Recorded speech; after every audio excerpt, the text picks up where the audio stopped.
राष्ट्रपति भवन के केंद्रीय भोज हॉल में भारत की राष्ट्रपति द्रौपदी मुर्मू द्वारा शपथ दिलाई गई।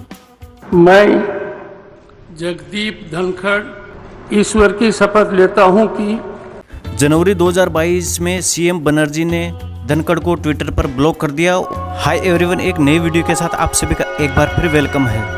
तो दोस्तों, आज की वीडियो में जानेंगे भारत के उपराष्ट्रपति जगदीप धनखड़ जी के बारे में। जगदीप धनखड़ एक भारतीय राजनीतिज्ञ और वकील हैं जो 2022 से भारत गणराज्य के उपराष्ट्रपति हैं। उन्होंने पहले 2019 से 2022 तक पश्चिम बंगाल के राज्यपाल के रूप में भी कार्य किया और उन्होंने केंद्रीय मंत्री के रूप में भी कार्य किया। 1990 से 1991 तक चंद्रशेखर मंत्रालय में संसदीय कार्य राज्य मंत्री बने। वह 1989 से 1991 तक लोकसभा के सदस्य रहे और बाद में 1993 से 1998 तक राजस्थान विधानसभा के सदस्य रहे। वह भारत में कई राजनीतिक दलों से भी जुड़े रहे हैं, जिसमें भारतीय जनता पार्टी, भारतीय राष्ट्रीय कांग्रेस और जनता दल शामिल है।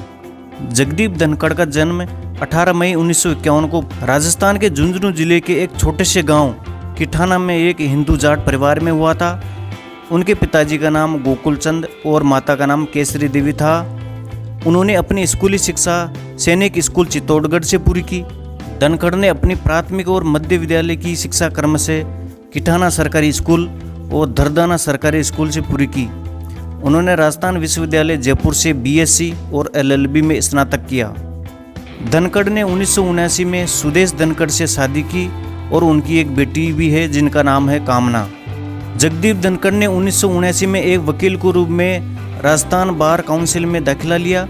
उन्हें 1990 में राजस्थान के उच्च न्यायालय द्वारा वरिष्ठ वकील के रूप में नामित किया गया था और राज्यपाल के रूप में शपथ लेने तक वह राज्य के सबसे वरिष्ठ नामित वकील भी थे।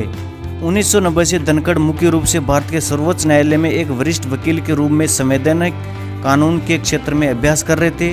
वह भारत के विभिन्न उच्च न्यायालय में उपस्थित हुए हैं। वह राजस्थान उच्च न्यायालय बार एसोसिएशन जयपुर के पूर्व अध्यक्ष हैं। धनखड़ 2016 में सतलज नदी जल विवाद में पेश हुए थे।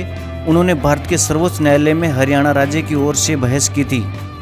राजनीतिक कैरियर, वह अतीत में जनता दल और भारतीय राष्ट्रीय कांग्रेस के सदस्य रहे हैं। वह 1989 से 1991 के दौरान 9वीं लोकसभा में राजस्थान के झुंझुनू लोकसभा क्षेत्र से प्रतिनिधित्व करने वाले जनता दल के संसद सदस्य थे। वह 1991 में कांग्रेस में शामिल हो गए। वह 1993 से 98 के दौरान 10वीं विधानसभा राजस्थान में किशनगढ़ राजस्थान से विधानसभा सदस्य के रूप में चुने गए थे और 1998 का भारतीय आम चुनाव झुंझुनू लोकसभा क्षेत्र से हार गए और तीसरे स्थान पर आए। वह 2003 में भाजपा में शामिल हुए और भाजपा की 2008 विधानसभा चुनाव अभियान समिति के सदस्य थे। 2016 में उन्होंने भारत के कानून और कानूनी मामलों के विभाग का नेतृत्व किया। पश्चिम बंगाल के राज्यपाल, 20 जुलाई 2019 को दूसरे मोदी मंत्रालय के माध्यम से राष्ट्रपति रामनाथ कोविंद ने उन्हें पश्चिम बंगाल का राज्यपाल नियुक्त किया।